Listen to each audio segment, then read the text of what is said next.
Evangelho de Lucas, capítulo 19. Jesus e Zaqueu. Jesus entrou em Jericó e estava atravessando a cidade. Morava ali um homem rico chamado Zaqueu, que era chefe dos cobradores de impostos. Ele estava tentando ver quem era Jesus, mas não podia, por causa da multidão, pois Zaqueu era muito baixo. Então correu adiante da multidão e subiu numa figueira brava para ver Jesus, que devia passar por ali. Quando Jesus chegou àquele lugar, olhou para cima e disse a Zaqueu: Zaqueu, desce depressa, pois hoje preciso ficar na sua casa. Zaqueu desceu depressa e o recebeu na sua casa com muita alegria. Todos os que viram isso começaram a resmungar. Este homem foi se hospedar na casa de um pecador.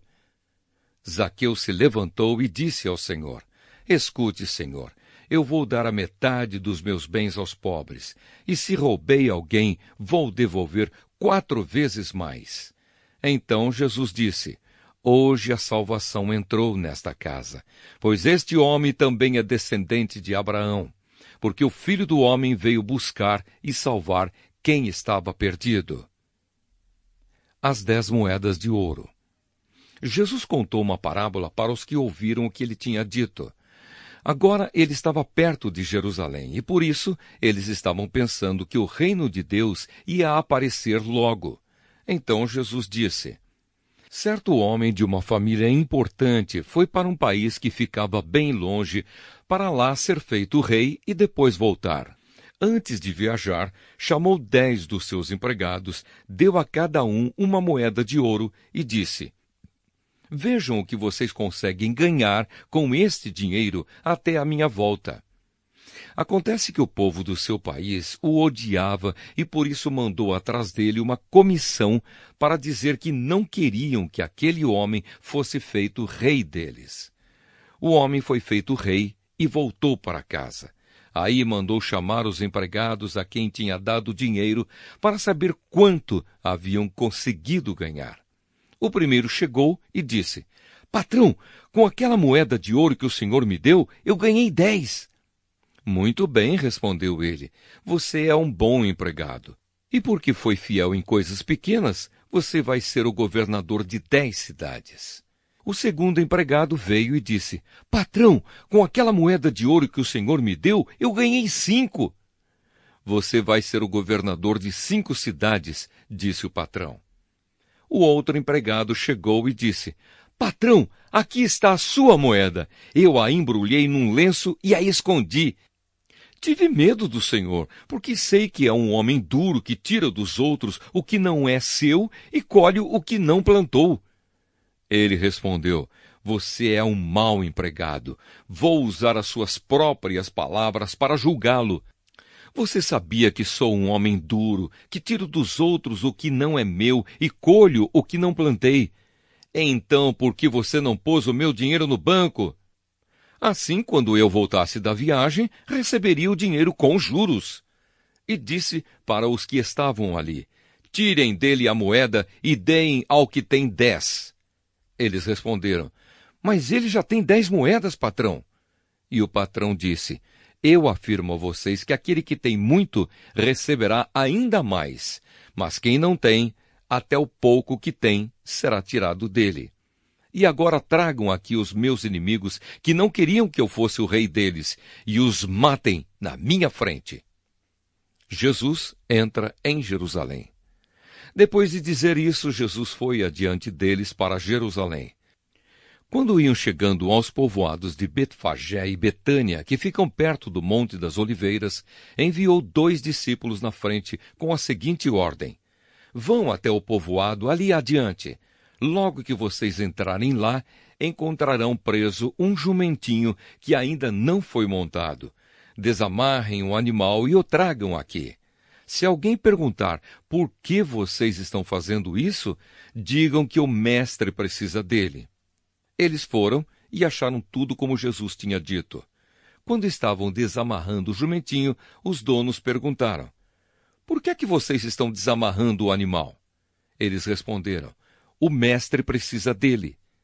Então eles levaram o jumentinho para Jesus, puseram as suas capas sobre o animal e ajudaram Jesus a montar. Conforme ele ia passando, o povo estendia suas capas no caminho. Quando Jesus chegou perto de Jerusalém, na descida do Monte das Oliveiras, uma grande multidão de seguidores ia com ele. E eles, cheios de alegria, começaram a louvar a Deus em voz alta por tudo o que tinham visto. Eles diziam: "Que Deus abençoe o Rei que vem em nome do Senhor! Paz no céu e glória a Deus!" Aí alguns fariseus que estavam no meio da multidão disseram a Jesus: "Mestre, mande que os seus seguidores calem a boca." Jesus respondeu: "Eu afirmo a vocês que, se eles se calarem, as pedras gritarão." Jesus chora com pena de Jerusalém. Quando Jesus chegou perto de Jerusalém e viu a cidade, chorou com pena dela e disse: "Ah, Jerusalém, se hoje mesmo você soubesse o que é preciso para conseguir a paz!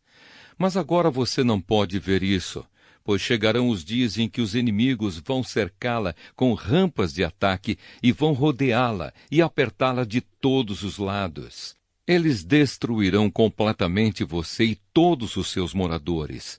Não ficará uma pedra em cima da outra, porque você não reconheceu o tempo em que Deus veio salvá-la." Jesus no templo.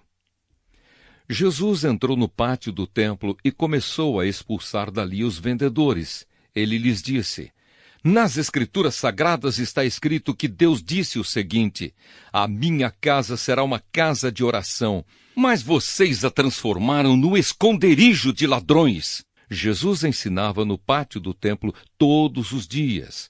Os chefes dos sacerdotes, os mestres da lei e os líderes do povo queriam matá-lo, mas não achavam jeito de fazer isso, pois todos o escutavam com muita atenção. O Evangelho de Lucas, capítulo 20. A autoridade de Jesus. Certo dia, Jesus estava no pátio do templo ensinando o povo e anunciando o Evangelho. Então chegaram ali alguns chefes dos sacerdotes e alguns mestres da lei, junto com alguns líderes do povo, e perguntaram: "Diga para nós, com que autoridade você faz essas coisas? Quem lhe deu essa autoridade?" Jesus respondeu: "Eu também vou fazer uma pergunta a vocês. Respondam. Quem deu autoridade a João para batizar? Foi Deus ou foram pessoas?" Aí eles começaram a dizer uns aos outros: "O que é que vamos dizer? Se dissermos que foi Deus, ele vai perguntar: então por que vocês não creram em João? Mas se dissermos que foram pessoas, esta multidão vai nos apedrejar, pois eles acham que João era profeta." Por isso responderam: "Nós não sabemos quem deu autoridade a João para batizar." Jesus disse: "Pois então eu também não digo com que autoridade faço essas coisas." Os lavradores maus. Depois Jesus contou esta parábola para o povo. Certo homem fez uma plantação de uvas, arrendou-a para uns lavradores e depois foi viajar, ficando fora por muito tempo. Quando chegou o tempo da colheita, ele mandou um empregado para receber a sua parte. Mas os lavradores bateram nele e o mandaram de volta sem nada. O dono mandou outro empregado, mas eles também bateram nele. Depois o trataram de modo vergonhoso e o mandaram de volta sem nada. Então ele enviou um terceiro empregado, mas os lavradores também bateram nele e o expulsaram. Aí o dono da plantação pensou: "O que vou fazer? Já sei, vou mandar o meu filho querido, tenho certeza de que vão respeitá-lo." Mas quando os lavradores viram o filho, disseram: "Este é o filho do dono, ele vai herdar a plantação. Vamos matá-lo e a plantação será nossa." Então eles jogaram o filho para fora da plantação e o mataram.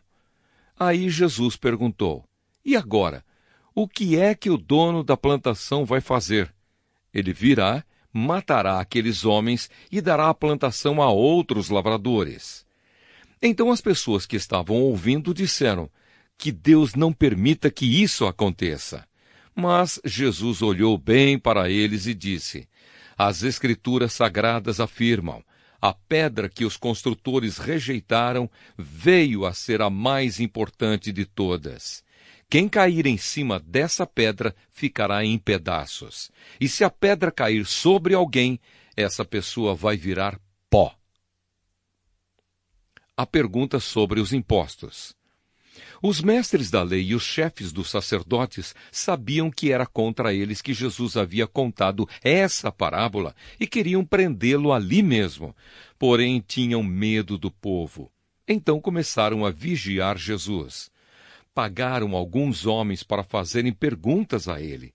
Eles deviam fingir que eram sinceros e procurar conseguir alguma prova contra Jesus. Assim, os mestres da lei e os chefes dos sacerdotes teriam uma desculpa para o prender e entregar nas mãos do governador romano. Esses homens perguntaram: Mestre, sabemos que aquilo que o Senhor diz e ensina é certo. Sabemos também que o Senhor não julga pela aparência e ensina a verdade sobre a maneira de viver que Deus exige. Diga, é ou não é contra a nossa lei pagar impostos ao imperador romano? Mas Jesus percebeu a má intenção deles e disse: Tragam aqui uma moeda. De quem são o nome e a cara que estão gravados nela? São do imperador, responderam eles. Então Jesus disse: Deem ao imperador o que é do imperador, e deem a Deus o que é de Deus. Eles não puderam conseguir nenhuma prova contra Jesus diante do povo. Por isso ficaram calados, admirados com a resposta dele.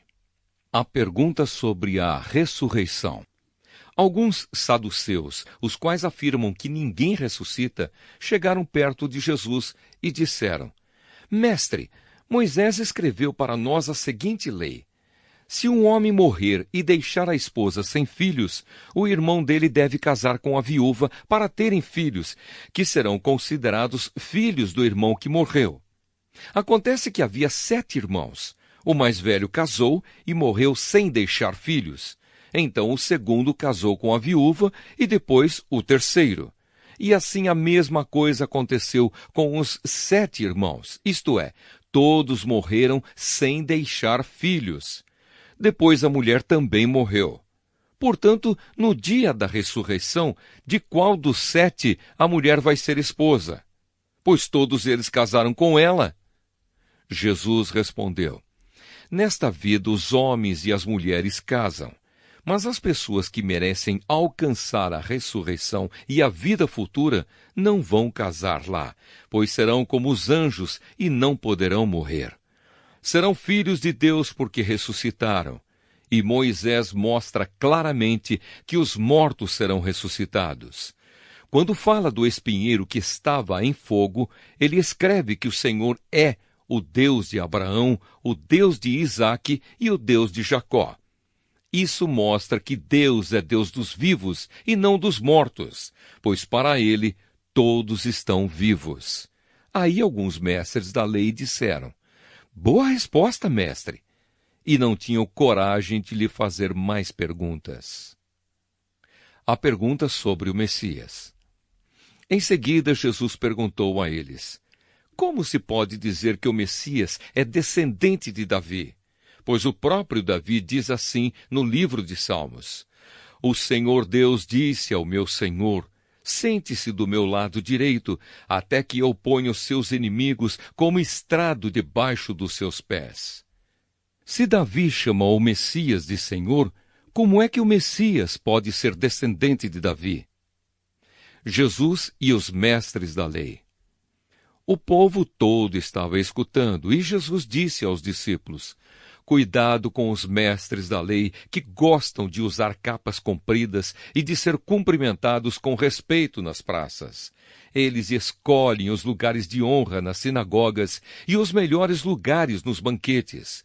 Exploram as viúvas e roubam os seus bens. E, para disfarçar, fazem orações compridas. Portanto, o castigo que eles vão sofrer será pior ainda.